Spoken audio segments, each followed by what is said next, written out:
Hello story lovers, welcome to Siri Vennela కథల ప్రపంచం. నేను మీ వెన్నెల. ఈరోజు అరగెంట్ హస్బెండ్లో 106th పార్ట్. అది విన్న విక్రాంత్ పెదవుల్లో ఒక సాడిస్టిక్ స్మైల్ చేరగా శామ్కి కనిపించకుండా దాన్ని దాచేసి, ఓ రియల్లీ కంగ్రాట్స్ శామ్, అయితే మీరిద్దరూ కలిసి నాకు మైరాకి రూట్ క్లియర్ చేశారన్నమాట. Thank you so much Sam అన్నాడు విక్రాంత్. విక్రాంత్ చెప్పింది ఒక క్షణం అర్థం కాలేదు శామ్కి. 2 నిమిషాలకి అతని మాటల్లోని భావం అర్థం చేసుకున్న శామ్ కోపంగా, బావా ఏం మాట్లాడుతున్నావు నువ్వు అని అడిగింది. నేనేమన్నా శామ్, నువ్వు చెప్పిందే కదా నేను అంది. నువ్వు ప్రెగ్నెంట్ అయితే ఇక వాడికి మైరాతో అవసరం ఏమి ఉండదు కదా. నువ్వు ఆ ఆరవగాడు ఒకటైపోతే నేను నా మైరా అంటున్న విక్రాంత్ మాట పూర్తయ్యేలోపే చెంప చెల్లుమనిపించింది శామ్. శామ్ అలా కొడుతుందని అస్సలు ఎక్స్పెక్ట్ చేయని విక్రాంత్ దెబ్బకి షాక్ అవుతూ, నన్నే కొడతావా అన్నాడు బుసలు కొడుతూ కోపంగా. కొట్టడం కాదు, నిన్ను చంపేస్తాను బావా. నువ్వేం మాట్లాడుతున్నావో నీకైనా అర్థమవుతుందా? నేను ప్రెగ్నెంట్ అయ్యాను అంటే మధ్యలో ఆరవ బావ గురించి ఎందుకు తీసుకొస్తున్నావు అని అడిగింది శామ్. నువ్వు ప్రెగ్నెంట్ అయితే కారణం ఆరవ అయినప్పుడు వాడిని తీసుకురాక ఇంకెవరిని తీసుకురమ్మంటావు శామ్ అన్నాడు విక్రాంత్. బావా పిచ్చి పిచ్చిగా వాగితే చంపేస్తాను. చూస్తూ ఊరుకుంటారనుకుంటున్నావా? నా కడుపులో పెరుగుతున్న బిడ్డకి ఆరవ బాబుకి సంబంధం ఏంటి? అంటే ఈ ప్రెగ్నెన్సీకి ఆరవ్ కూడా కారణం కాదా అని తనను ఓ రకంగా చూస్తూ అన్నాడు విక్రాంత్ వెటకారంగా. విక్రాంత్ మాటలకి శామ్ బతికుండగానే చచ్చినట్టు అనిపిస్తుంటే కోపంగా కన్నీళ్లతో, బావా నువ్వు కాదా నా కడుపులో పెరుగుతున్న బిడ్డకి తండ్రివి? నీ వల్ల కాదా నేను ప్రెగ్నెంట్ అయ్యింది? అలాంటిది మధ్యలో ఆరవ బావని ఎందుకు లాక్కొస్తున్నావు నువ్వు అని అంత దుఃఖంలోనూ కోపంగా అడిగింది శామ్. ఎవరికి తెలుసు నీ కడుపులో బిడ్డకి పెరుగుతున్న బిడ్డకి తండ్రి నేనని? నువ్వు వాడితో క్లోజ్ ఉండడం అయితే నేను నా కళ్ళతో చూశాను. ఇక ఈ బిడ్డకి నేనే తండ్రి అని గ్యారంటీ ఏంటి? చెప్పలేను. వాడితో కూడా నువ్వు కమిట్ అయి ఉండొచ్చు కదా అంటున్న విక్రాంత్ని మరోసారి చెంప మీద లాగి పెట్టి కొట్టింది శామ్. ఈసారి విక్రాంత్ ఊరుకోలేదు. చాలా కోపంగా శామ్ మీదకు వెళ్తూ, చాలా ఎక్కువ చేస్తున్నావు శామ్. ఇంకోసారి చెయ్యి లేచింది అనుకో, ఆ చెయ్యి అక్కడికే విరగ్గొట్టేస్తాను. మర్యాదగా నీ కడుపులో పెరుగుతున్న బిడ్డకి కారణం ఆ ఆరవ్ అని ఒప్పుకుంటే బెటర్. లేదంటేనా? విక్రాంత్ సైకోయిజానికి పూర్తిగా సహనం చచ్చిన శామ్, లేదంటే ఏం చేస్తావురా అంది కోపంగా. లేదంటే నీ కడుపులో పెరుగుతున్న బిడ్డకు తండ్రి ఎవరో కూడా తెలియదని, అసలు ఎవరితో తిరిగావో ఎంతమందితో తిరిగావో కూడా తెలియదని, ఎటు ఆల్రెడీ నువ్వు ఆరవగాడితో క్లోజ్గా అయ్యావని తాతయ్య వాళ్ళకి చెప్పేశాను నేను. కనుక ఈ వంకతో నీ కడుపులో పెరిగే బిడ్డకు ఆరవ్ కారణం అని చెప్పి ఆ ఆరవగాడిని జైల్లో పెట్టించి నిన్ను కూడా 10 మందిలో నవ్వుల పాలు చేసి నీ అమ్మా బాబుని ఉరేసుకొని చచ్చేలా చేస్తాను అని తన రియల్ క్యారెక్టర్ని బయటకు తీశాడు విక్రాంత్. చిచ్చి, నువ్వు అసలు మనిషివేనా? నీలాంటి వాడు మారతాడని అటు అక్క ఇటు నేను భ్రమపడ్డాం చూడు. మేం నిజంగా పిచ్చివాళ్ళమే. అప్పటికి ఆరో బావ చెప్తూనే ఉన్నాడు నీలాంటి మృగం మారదని. అయినా నేను నీ మీద నమ్మకం పెంచుకున్నందుకు నాకు చాలా మంచి బుద్ధే చెప్పావులే. అయితే వాడికి కూడా చెప్పేశావన్నమాట ఈ విషయం. ఇంకేంటి మరి?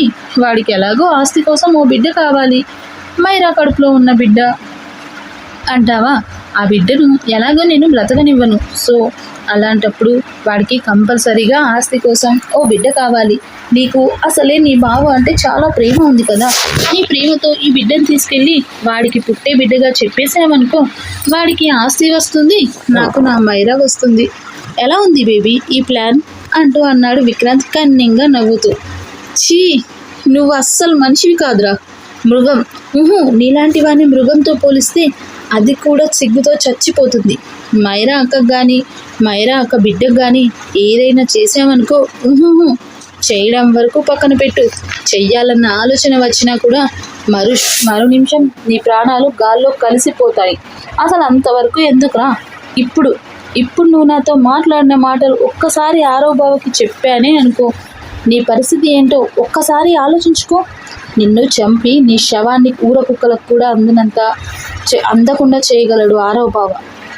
చిన్నప్పటి నుంచి తనే ప్రపంచంగా అనుకొని తనని ప్రాణం కన్నా ఎక్కువగా ప్రేమించే శామ్ ఈరోజు తన ముందు తనని కాకుండా మరొకరిని, అందులోనూ తన శత్రువైన ఆరవ్ గురించి గొప్పగా చెప్తూ తనని చిన్న చూపు చూస్తూ చులకనగా మాట్లాడడంతో తట్టుకోలేకపోయిన విక్రాంత్ శామ్ మడలకు రక్తం మరిగిపోతుంటే లాగిపెట్టి చెంప మీద గట్టిగా ఈడ్చి కొట్టాడు.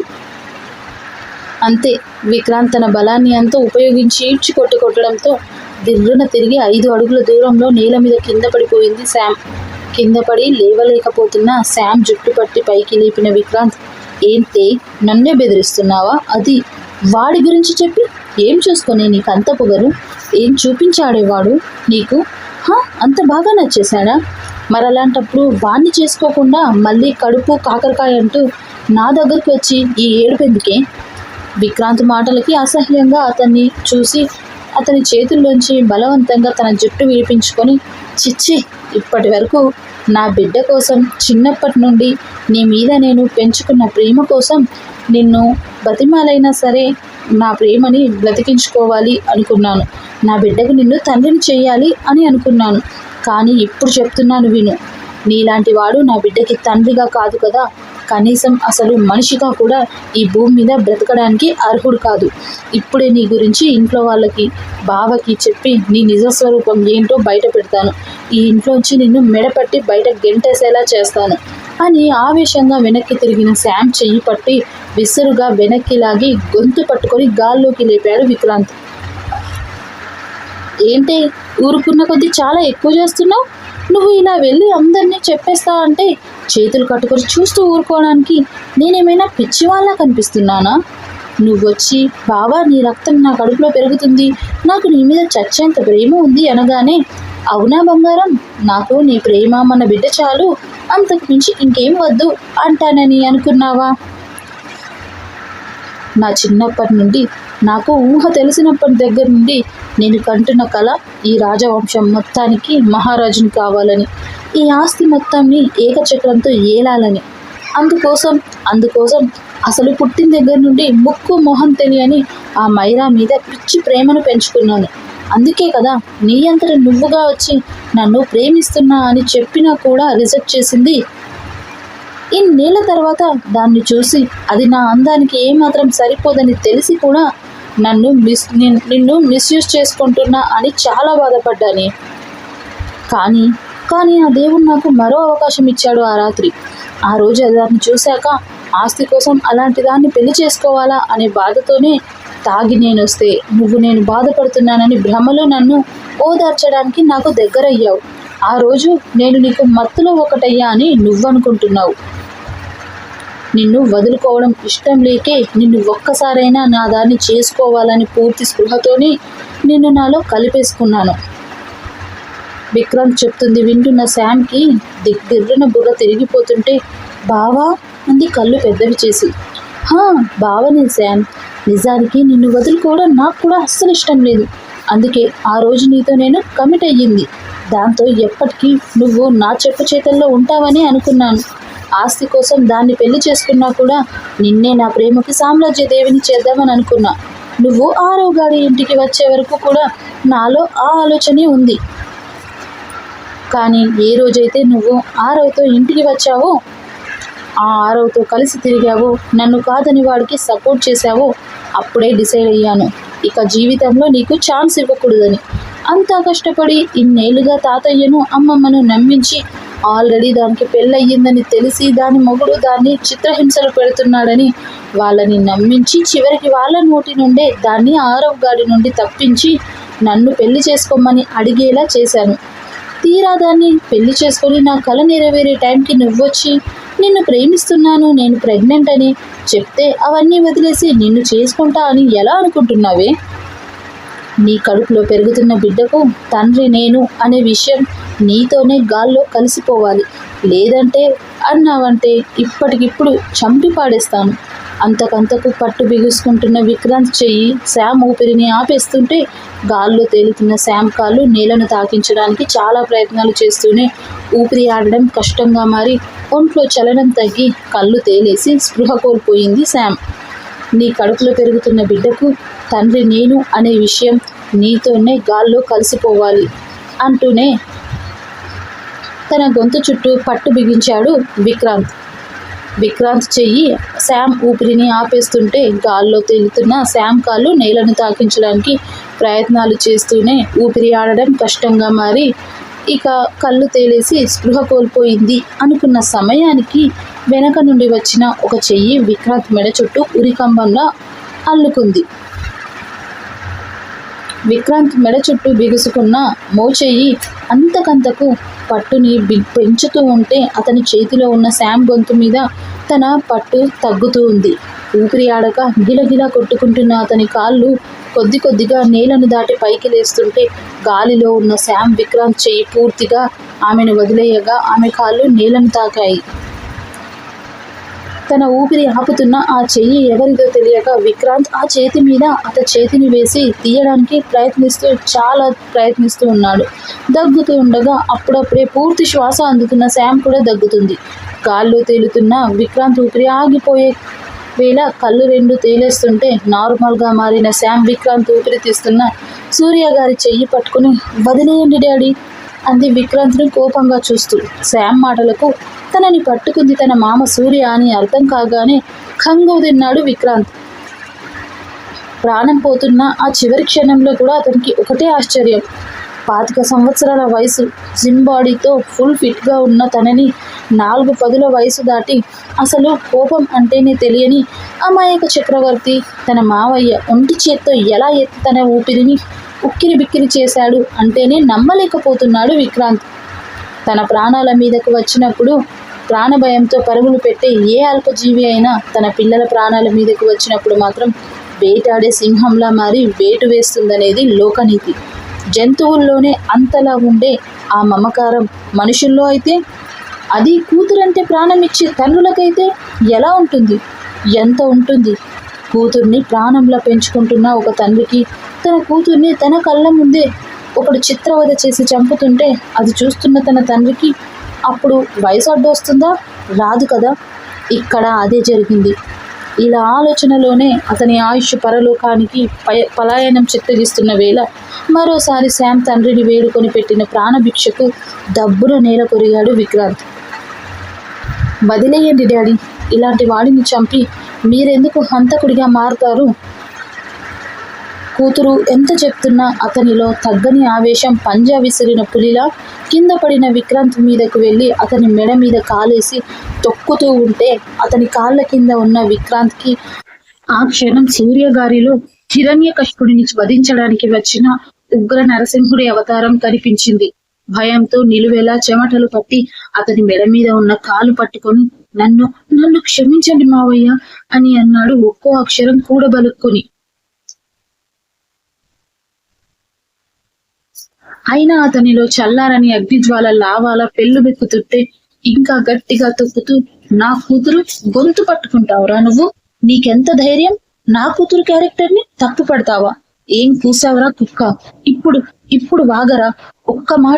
ఒక్క మాట రాని నీ నోట్లోంచి నీ పేగులు తెచ్చి మెడలో వేసుకోకపోతే ఈ రోజు నేను ఈ రాజవంశ వారసుడు రాజా సూర్యప్రతాప్నే కాదు అన్నాడు సింహంలా గర్జిస్తూ. డాడీ, ప్లీజ్ డాడీ, వదిలేయండి అతన్ని. ఇలాంటి వాడిని చంపిన ఆ పాపం మీకెందుకు? అయినా వీడిని చంపాలంటే ఇలా శారీరకంగా కాదు డాడీ, మానసికంగా చంపాలి. అలా జరగాలంటే వీడు చేసిన దారుణాలన్నీ తాతయ్యకు చెప్తే చాలు. ఏ ఆస్తి కోసమైతే వీడు ఇన్ని పాపాలు ఘోరాలు చేశాడో ఆ ఆస్తి కాదు కదా, అందులో కనీసం చిల్లి గవ్వ కూడా వీడికి అందకుండా చేసి మెడ పట్టి రోడ్డు మీదకి విసిరేస్తే అప్పుడు వీడు బ్రతికున్న చచ్చిన శవంతో సమానం అంది శామ్ ఆవేశంగా. అప్పటికే కుటుంబ సభ్యులు అందరూ అక్కడికి వచ్చేయడంతో సూర్య కాళ్ళ కింద ఉన్న కొడుకుని చూసి శ్యామల ఏడుస్తూ నాన్న విక్రాంత్ అని ముందుకు వస్తుంటే బావమరిది కాళ్ళ కింద కొన ఊపిరితో కొట్టుకుంటున్న కొడుకుని చూసి కోపంగా అక్కడికి వచ్చి సూర్య కాళ్ళను పట్టుకొని ముందుకు లాగారు శ్యామల భర్త. సూర్య, ఏం చేస్తున్నావురా నువ్వు అని ప్రతాప్ గారి వాయిస్ ఆ ఇంట్లోని ప్రతిధ్వనిస్తే వాచిన చెంప చిట్లిన పెదవి నుండి కారుతున్న రక్తం ఏగిన జుట్టు చూసి కంగారుగా కూతురు దగ్గరికి వచ్చి, శామ్, ఏమైందిరా, ఈ దెబ్బలేంటి అని అడిగారు విశారద గారి మాటలకి అప్పుడు విక్రాంత్ని చూస్తున్న ప్రతి ఒక్కరి చూపు ఇక శామ్ మీదికి మళ్ళింది. ఊపిరితో యుద్ధం చేస్తున్న కొడుకుని లేపి సోఫాలో కూర్చోబెట్టి తండ్రి అతని ఛాతీ మీద రుద్దుతుంటే తల్లి మంచినీళ్లు తాగిస్తుంది విక్రాంత్ కి. ఎవరి బిడ్డని వారు చూసుకుంటూ ఓదార్చుకుంటున్న ఆ టైంలో మరోసారి కంగుమంది ప్రతాప్ గారి గొంతు అక్కడ. ఏమైంది శామ్, నీ ఒంటి మీద ఆ దెబ్బలేంటి? అసలు ఇంత రాత్రి వేళ మీరు విక్రాంత్ రూమ్ లో ఏం చేస్తున్నారు అని గంభీరంగా అడిగారు ప్రతాప్ గారు. చూసారా నాన్నగారు, చిన్నప్పటి నుంచి నా తమ్ముడి కొడుకు అని అంటూ సొంత కూతురి కన్నా కూడా ఎక్కువగా నమ్మావు. ఇప్పుడు చూసారా ఎక్కడ తనకు అడ్డుగా వస్తాడో అని నా కొడుకునే చంపాలని చూశాడు మీ తమ్ముడి కొడుకు. ఇప్పటికైనా ఎవరు ఎలాంటి వారిలో తెలుసుకొని కళ్ళు తెలుస్తారా ఇంకా అని శ్యామల అసలు వాడేం చేశాడో తెలియకుండా నోటికి వచ్చినట్టుగా వాగకు అన్నాడు సూర్య. అన్నయ్య, వాడు నా కొడుకు, ఏమైనా చేస్తాడు. అసలు నా కొడుకుని కొట్టే హక్కు అధికారం నీకెవరిచ్చారు? ఎందుకు నా కొడుకుని ఇంతలా కొట్టారు? వాడేం అంత తప్పు చేశాడని వాడిని చంపాలని చూశారు. వాడు మీకు ఎందులో అడ్డు వచ్చాడు అని వాడి అడ్డు తొలగించుకోవాలని అనుకుంటున్నావు? శ్యామల పిచ్చి పిచ్చిగా వాగితే చెల్లివని కూడా చూడను. నీ కొడుకు నీకు గొప్పైతే వాణ్ణి ఏనుగు అంబాని ఎక్కించుకొని ఊరేగించుకో. కానీ నా బిడ్డల జోలికి వచ్చాడు కాబట్టే వాడికి ఈ రోజు ఈ పరిస్థితి వచ్చింది. అసలు వాడు చేసిన దానికి చేత్తో కాదు చెప్పుతో కొట్టాలి. సూర్య అని గట్టిగా అరుస్తూ ఎవరి గురించి మాట్లాడుతున్నావో, ఎవరి ముందు మాట్లాడుతున్నావో స్పృహలో ఉండే మాట్లాడుతున్నావా? అసలు నా కొడుకుని కొట్టడానికి నీకేం అధికారం ఉంది? మరొక్క మాట నీ నోట్లోంచో నా కొడుకు గురించి తప్పుగా ఒక్క మాట వచ్చినా కూడా మర్యాద దక్కదు అని కోపంగా వార్నింగ్ ఇచ్చారు విక్రాంత్ ఫాదర్ రాజేంద్ర. అంటే మళ్ళీ కొత్తగా బారసాలు చేశాను అనుకోండి, అది మర్చిపోండి. బావా, అసలు వాడేం చేశాడో తెలిసాక ఈ మాట చెప్పు. అంతేగాని ఊరికే మాటలు పెరిగితే చూస్తూ కూర్చోవడానికి చేతగాని దద్దమ్మలెవ్వరూ లేరిక్కడ. అంతే ధీటుగా ఆన్సర్ చేశాడు సూర్య. తన ఇంట్లో తన భర్తకి బిడ్డకి అవమానం జరగడంతో ఆవేశంతో ఊగిపోయిన శ్యామల, ఏం కూసావురా, నా భర్తకి ఎదురు చెప్తావా అని కోపంగా సూర్య గారి కాలర్ పట్టుకుని కొట్టడానికి చెయ్యెత్తగానే ఆ చేతిని గాల్లోనే ఆపేస్తూ, వదిన గారు, అసలు ఏం జరిగిందో తెలియకుండా మా ఆయన మీద చెయ్యి చేసుకుంటే నేను చూస్తూ ఊరుకునేది లేదు అంటూ ముందుకు వచ్చింది సూర్య గారి భార్య విశారద. నాన్నగారు, ఏంటిది? మీ కళ్ళ ముందే నాకు, నా కొడుక్కి, నా భర్తకి ఇంత అవమానం జరుగుతున్నా కూడా మీరు ఇలా మౌనంగా ఉండడం ఏం బాగోలేదు. ఇదేనా నా ఇంట్లో నాకు, నా భర్తకి ఉన్న విలువ అని ఏడుస్తూ అడిగింది శ్యామల. తండ్రి జీవితంలో ఆస్తి పోగొడితే ఎక్కడో అనామకులుగా బతకాల్సిన వాళ్లను తమ్ముడు కొడుకు అని చేరదీసిన పాపానికి ఈ రోజు నీ సొంత బిడ్డని ఇంట్లోంచి బయటకు గెంటేసే ధైర్యం వచ్చింది అనంటే ఇదంతా మీరిచ్చిన అలసు కాదంటారా? ఆవేశంలో ఏడుపుని మిక్స్ చేసి అరిచింది శ్యామల. అక్కడి ఆ గోలకి పిచ్చి లేస్తుంటే ప్రతాప్ గారు ఆవేశంగా, ఆపుతారా అందరూ ఒక్కసారి అని గట్టిగా, అసలు ఇక్కడ ఏం జరుగుతుందో తెలియకుండా ఎందుకని ఎవరికి వారు ఇష్టం వచ్చినట్టుగా అరుస్తున్నారు? అమ్మా విశారద, నువ్వు వదిన చేతిని వదులు. మామగారి ఆజ్ఞ మేరకు శ్యామల చేతిని వదిలేసింది విశారద. శ్యామల, ఇంకా ఏం చూస్తున్నావు? నువ్వు కూడా అన్నయ్య చొక్కా వదులు. నీకన్నా పెద్దవాడి మీద చెయ్యెత్తడానికి కొంచెమైనా బుద్ధుండాలి అని ఇదేనా నా పెంపకంలో పెరిగిన నీ సంస్కారం అని గదమాయించగానే, క్షమించండి నాన్నగారు అని తలదించుకొని కొడుకు పక్కకు వెళ్లి నిలబడింది శ్యామల. పెద్దవాళ్ళు అందరూ సర్దుకున్నాక శామ్ ఫేస్ చూసిన పెద్దాయన విషయం ఏదో తేడాగా అనిపిస్తుంటే వెనక్కి తిరిగి ఇంట్లో జరుగుతున్న గొడవకి అప్పటికే అక్కడికి వచ్చేసిన శామ్ చెల్లెలు ఋగ్వేదతో పాటు కృష్ణవేణి గారిని, ఆవిడ పిల్లలను ఎవరి రూమ్ కి వాళ్ళని వెళ్ళమని పడుకోమని చెప్పడంతో ఆయన మాటకు ఎదురు చెప్పకుండా ఎక్కడి వారు అక్కడ ఆ రూమ్ ఖాళీ చేసేస్తే ప్రతాప్ గారు, ఆయన భార్య సూర్య, విశారద, సూర్య వాళ్ళమ్మ, శామ్, విక్రాంత్, అతని పేరెంట్స్ మాత్రమే మిగిలారు ఆ రూమ్ లో. అందరూ వెళ్లిపోగానే డోర్ క్లోజ్ చేసి ప్రతాప్ గారు కోపంగా విక్రాంత్ ముందుకు వెళ్లి తల వంచుకొని ఉన్న విక్రాంత్ చెంప చెల్లుమనిపించాడు కోపంగా. ఈసారి ప్రతాప్ దెబ్బకి విక్రాంత్ సోఫాలోంచి కూడా కింద పడితే నాన్న అని ఒకరు, మామయ్య గారు అంటూ ఒకరు, ఇద్దరు ఒకేసారి ఆవేశంగా అరిచారు Mr and Mrs Shyamala Rajendra. వాళ్ళ అరుపులకి కొంచెం కూడా తనకని ప్రతాప్ గారు ఒకేసారి చురుగ్గా వాళ్ళ వైపు చూడడంతోనే సైలెంట్ అయితే కింద పడిన విక్రాంత్ ని గల్లా పట్టి పైకి లేపుతూ, ఏం చేశావో ఇప్పటికైనా నోరు విప్పరా అన్నాడు ప్రతాప్ మళ్ళీ చెయ్యెత్తుతూ. తండ్రి చేతుల్లోంచి కొడుకుని తన వైపుకు లాక్కుంటా శ్యామల, నాన్న మీరు కూడా వాణ్ణి కొడుతున్నారా? నేను కొట్టడం కాదు శ్యామల, వాడేం చేశాడో తప్పు చేశాడో అది చెప్పమను. నా కొడుకు ఏ తప్పు చెయ్యడు అని బింకంగా చెప్పింది శ్యామల. తప్పు చెయ్యని వాడైతే ఎందుకలా తలదించుకొని ఉన్నాడు? వాడి కళ్ళల్లోనే తెలుస్తుంది వాడు ఏ తప్పు చేశాడో లేదో. అప్పటి వరకు కొడుకు గాయాలు మాత్రమే చూస్తున్న తల్లి తండ్రికి ప్రతాప్ గారి మాటతో విక్రాంత్ మొహంలోకి చూడగా అతను తలెత్తుకోకపోవడంతోనే అర్థమయ్యింది అతను ఏదో తప్పు చేశాడని. దాంతో వాళ్ళిద్దరూ కూడా సైలెంట్ అయిపోయారు. చెప్పరా ఏం చేశావు అంటూ మరోసారి కొట్టబోతున్న ప్రతాప్ గారి కాళ్ళ మీద పడిపోయిన విక్రాంత్ ఏడుస్తూ సడన్ గా విక్రాంత్ అలా చేయడంతో సూర్య శ్యామ్ వాళ్ళు షాక్ అయిపోయారు. ప్రతాప్ గారు విసురుగా వెనక్కి వేశారు 2 అడుగులు. నన్ను క్షమించండి తాతయ్య, నేను తప్పు చేశాను అని చెప్తున్న విక్రాంత్ ను నమ్మలేనట్టుగా చూస్తున్న శ్యామ్ ను చూసి ఏం జరిగిందో నువ్వైనా చెప్పు శ్యామ్ అని అడిగాడు ప్రతాప్.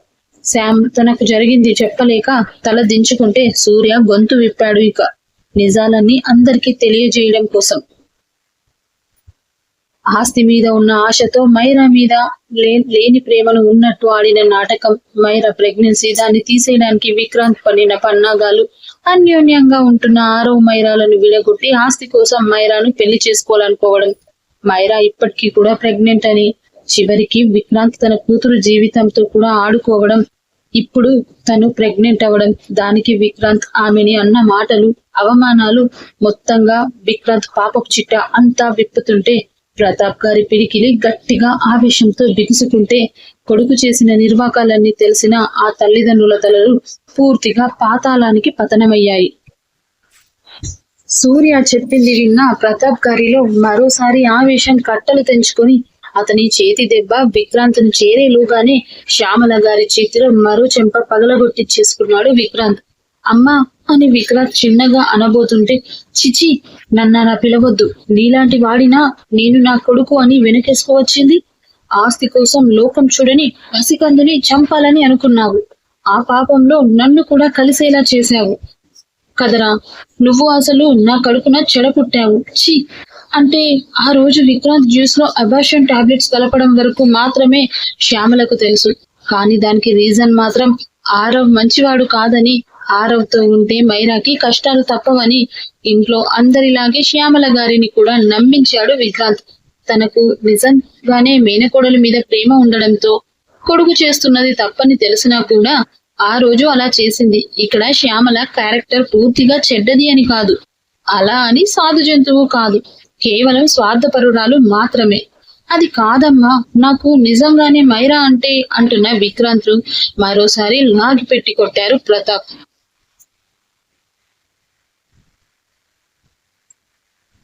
ఒకరి తర్వాత ఒకరు కొడుతూనే ఉన్నారు. గంటల గుడిలో గంటల టంగు టంగు అని పాప ప్రతాప్ విక్రాంత్ గాడిని. మరోసారి మైరా పేరు నీ నోట్లోంచి వినిపిస్తే 4 కోసేస్తాను వెధవ. మైరా అంటే ఇష్టం ఉన్నవాడివి శ్యామ్తో ఆ తప్పెలా చేశావురా? పైగా నా మనవరాలి కడుపులో ఉన్న నా వంశ వారసుడిని ఈ భూమి మీద లేకుండా చేద్దామనుకున్నావా? అప్పుడు కుదరలేదని మళ్ళీ ఇప్పుడు అదే చెత్త పని చేయడానికి నా చిన్న మనవరాలిని అడ్డు పెట్టుకుంటావా? అది కూడా తన కడుపులో నీ రక్తం పెరుగుతుందని తెలిసి అది అడ్డు పెట్టుకొని వాళ్ళిద్దరినీ విడగొట్టాలని అనుకున్నావు. నా బంగారు తల్లిని, తనని ప్రాణంగా ప్రేమించే భర్త నుండి దూరం చెయ్యాలి అనుకున్నావు.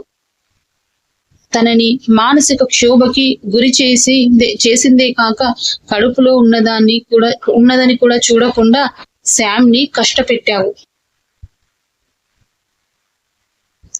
నీలాంటి వాడిని ఏం చేసినా పాపం లేదురా అని అతని కాలర్ చేత చిక్కించుకొని 2 చెంపలు వాయించేశాడు ఆపకుండా ప్రతాప్. తాతయ్య ప్లీజ్ నన్ను క్షమించండి అని బ్రతిమిలాడుతున్న విక్రాంత్ ఏడుపు అక్కడున్న వారిలో ఏ ఒక్కరికి కూడా పట్టలేదు. చివరికి అతన్ని కన్న తల్లిదండ్రులకు కూడా కొట్టి అలుపు వచ్చిన ప్రతాప్ గారు నీలాంటి వాడు రాజమహల్ కి అర్హుడు కాదు. ఎప్పుడైతే ఆస్తి మీద వ్యామోహంతో నా ఇంటి వారసుడిని కడుపులోనే చిదిమేద్దాం అన్న ఆలోచన నీ బుర్రలోకి వచ్చిందో అప్పుడే నువ్వు ఈ ఇంట్లో ఉండే అర్హతని కోల్పోయావు అని విక్రాంత్ మెడ పట్టుకొని ఈడ్చుకెళ్తున్న ప్రతాప్ గారిని ఆపే ప్రయత్నం కూడా చేయలేదు ఏ ఒక్కరు. తాతయ్య నన్ను క్షమించు తాతయ్య, అమ్మ నువ్వైనా చెప్పమ్మా, మరోసారి తప్పు చేయనని, నాన్న ప్లీజ్ అని చివరికి శ్యామ్ ని చూస్తూ శ్యామ్ నీకు నేనంటే ప్రాణం కదా, కనీసం నువ్వైనా నన్ను క్షమించమని తాతయ్యకు చెప్పవా అని అందరినీ చూస్తూనే వేడుకుంటున్న విక్రాంత్ ను మెడపట్టి మెయిన్ డోర్ గుమ్మం బయటకు తోసి డోర్ క్లోజ్ చేసేశారు ప్రతాప్ గారు. 2 రోజుల తర్వాత కోల్కతా. ఆరవ్ గారు, మనం ఇప్పుడు ఎక్కడికి వెళ్తున్నాం?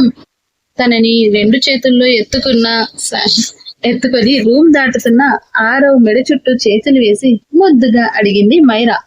అది అడగగానే వీడేదో చెప్పినట్టు ఇది దీని ఆత్రం కాకపోతే. అంత ముద్దుగా మూతి పెట్టకే ముచ్చడస్కి, ఇక్కడ మొదలు పెడితే కారులో కూర్చున్నా కూడా విడవను అని వార్నింగ్ ఇచ్చాడు ఆరవ్. కథం.